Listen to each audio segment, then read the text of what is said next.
to New Day Northwest. For any parent trying to figure out if a child's behavior is normal or if it's a sign of something concerning is stressful and confusing, but there are warning signs that you can look for that can indicate what's called a sensory processing disorder.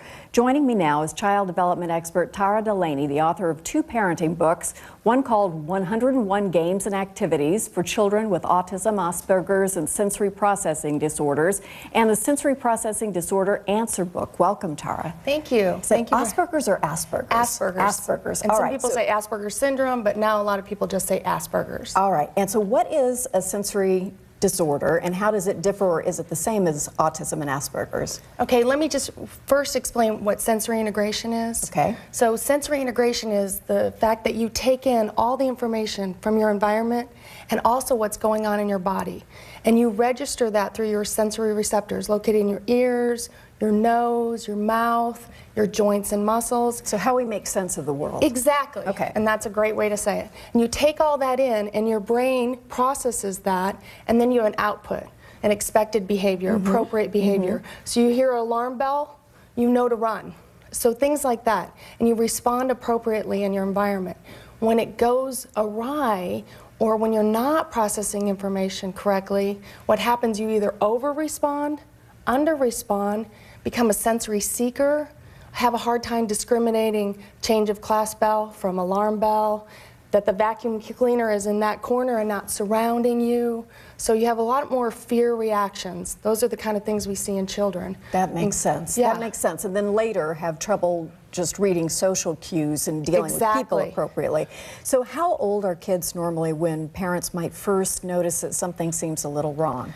Okay, when you start to see, a lot of times what we see, the 2 things, tactile defensiveness and auditory defensiveness in young children that parents will note. What do you mean by that? Okay, so when you see a child that's constantly covering their ears, you flush the toilet, they cover their ears. When you go into a birthday party, they literally start crying and have an emotional reaction, even though they want to be there, but they're overwhelmed by the noise. And there may be that they're overwhelmed by the spatial issues too, but it's noise and touch that parents first become alarmed by. So that when they hold their infant is arching away from them. Yes, and as I've they heard of get that, older, they won't touch things.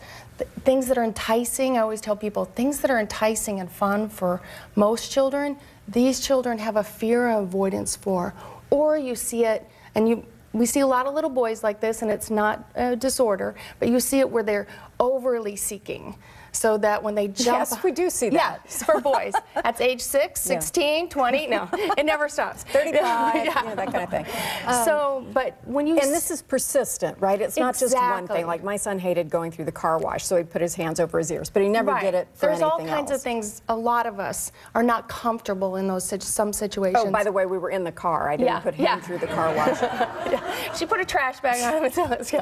No, but when you see it to the point where it impedes that child from being part of play, having relationships, play partners, when you see where parents are not going to the mall, they're not going to this or this, restaurant because it's a little too noisy. I mean, a lot of us will say, I'd rather be at the Thai restaurant, it's quieter, than this noisy bar. I get that. But when it continues to the to the point where a parent is completely altering their life, their child won't eat certain foods, things like that. We look towards a touch defensiveness. So how do we check this out? Do you go to your primary physician, or do you have to go to a specialist to really seek a diagnosis? Well, I think parents are really the investigators. They're the ones that will print off things from the internet, look at a book such as this book and say, wow, out of the 10 things, my child, I'm checking off 7.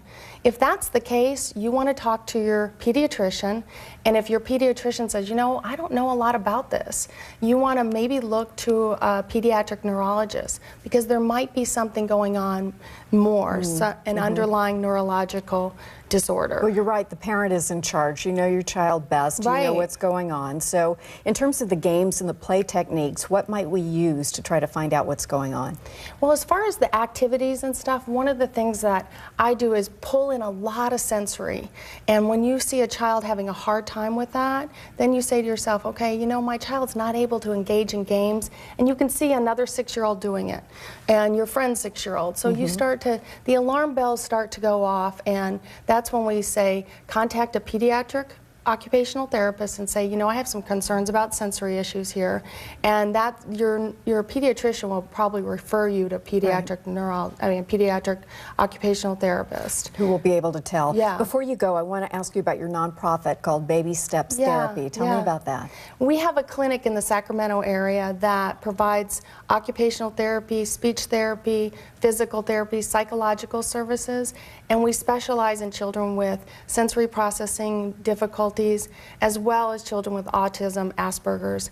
We have, and you touched on it, a special group that's called the Social Sense Program, and that caters to really bright kids who have social difficulties because of underlying sensory difficulties. Some of the things you touched on. Which has nothing to do with intelligence or capability. It has to do with this other kind of disorder. How your nervous system is processing all that information, which can make you seem out of sorts in social situations, because as we know, being social is probably one of the hardest things our nervous system does. You have to take in what's going on here, take in what's going on here, process all that information, and make sense of it quickly. Right. And when you don't, you can seem a little odd or off. And that's really hard for kids. That is hard for kids. Tara, thank you so much. Thank you. I'm so glad you're doing this kind of work, and that we have so much available to us as parents that we didn't have just a generation ago to try to figure out what to do and when to do it. Well, Tara leads parenting seminars all over the country. We'll have a link to her on our website so that you can see when she'll be in our area next. But as a special bonus for our audience today, Tara is giving everybody here a copy of both of her books. We hope you'll pass it on to somebody who needs it if you would like to. When we come back.